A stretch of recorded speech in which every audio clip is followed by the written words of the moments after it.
ninguna institución y ningún servidor público, no importa el orden de gobierno en el que se desempeñe, puede estar al margen de la ley. Esto es lo que demanda la sociedad mexicana, ni más ni menos. Recientemente, los congresos estatales de Quintana Roo y Veracruz aprobaron reformas que se oponen a los lineamientos generales del Sistema Nacional Anticorrupción. Por ello, por instrucciones del presidente Enrique Peña Nieto, esta mañana la Procuraduría General de la República presentó ante la Suprema Corte de Justicia de la Nación acciones de inconstitucionalidad en contra de los congresos y los gobernadores de Quintana Roo y Veracruz para evitar la violación de los principios del Sistema Nacional Anticorrupción.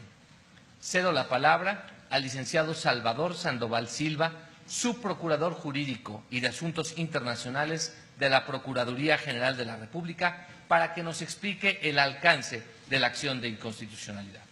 La reforma constitucional en materia de combate a la corrupción, publicada el 27 de mayo de 2015, estableció la creación del Sistema Nacional Anticorrupción, el cual conlleva la creación de sistemas locales que deben instituirse en cada entidad federativa del país.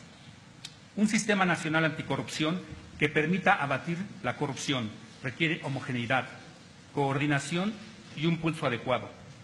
Por tanto, dicho sistema nacional, así como los sistemas estatales, deben ser coherentes, ya que de otra forma la aspiración no podrá concretarse. Por ello, la reforma constitucional mandató que el Sistema Nacional Anticorrupción, Federación y entidades federativas fuera diseñado a partir de dos leyes que aún no se han publicado y que no han entrado en vigor: la Ley General del Sistema Nacional Anticorrupción y la Ley General de Responsabilidades Administrativas. Serán esas leyes generales el medio que el Congreso de la Unión utilice para marcar la misión y la visión que debe tener ese Sistema Nacional Anticorrupción. La reforma constitucional de mayo de 2015 previó además dos cuestiones fundamentales. Primero, que los estados deben esperar a la expedición de las leyes generales a efecto de que sus sistemas locales anticorrupción se ajusten al sistema nacional. El que nuestro máximo tribunal revise las reformas locales de los estados de Veracruz y Quintana Roo con base a los principios y reglas de la reforma constitucional en materia de combate a la corrupción.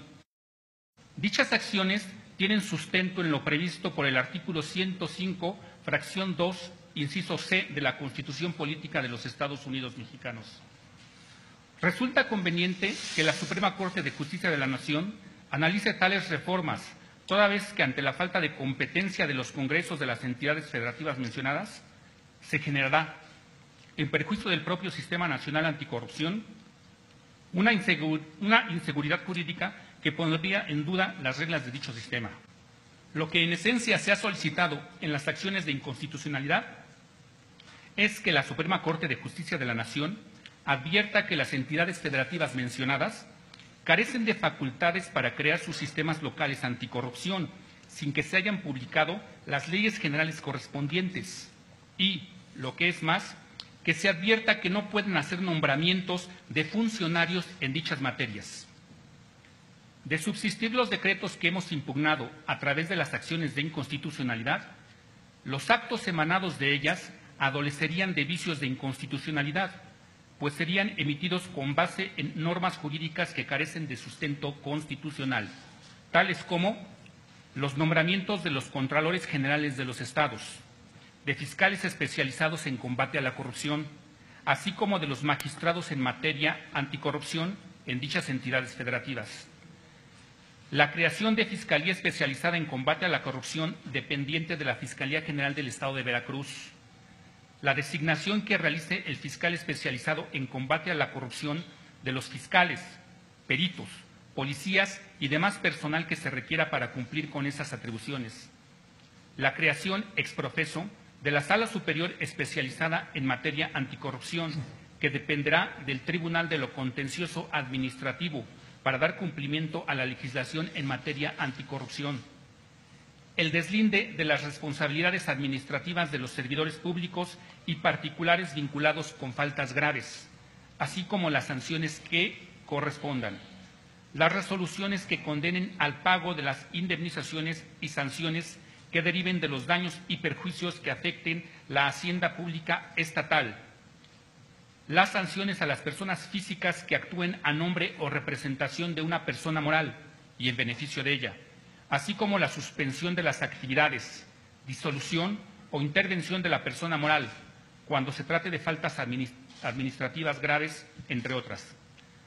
Las acciones de inconstitucionalidad presentadas por la Procuraduría General de la República se encaminan a atender problemas muy concretos, ya que de subsistir las normas y actos que se han impugnado, provocarán que varias de las actuaciones de combate a la corrupción sean contrarias a la Constitución Federal. Es conveniente que la Suprema Corte de Justicia de la Nación analice las reformas en materia de combate a la corrupción que hoy impugnamos, toda vez que no podemos dejar a la incertidumbre la consolidación del Sistema Nacional Anticorrupción. Muchas gracias. El presidente Enrique Peña Nieto habrá de promulgar los decretos para la entrada en vigor del Sistema Nacional Anticorrupción. Entre tanto, las leyes vigentes de responsabilidad administrativa y de fiscalización de las entidades federativas continúan en vigor. El constituyente permanente, integrado por el Congreso de la Unión y los congresos estatales, aprobó un marco jurídico robusto e innovador que recoge las mejores prácticas internacionales para prevenir y combatir la corrupción.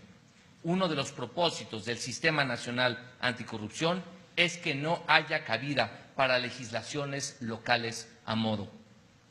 En la lucha contra la corrupción no puede haber excepciones. Esto es lo que los ciudadanos demandan y lo que las instituciones del Estado mexicano están obligadas a cumplir y a hacer cumplir. Queda en manos de la Suprema Corte de Justicia de la Nación resolver sobre este asunto. Por su atención, muchas gracias.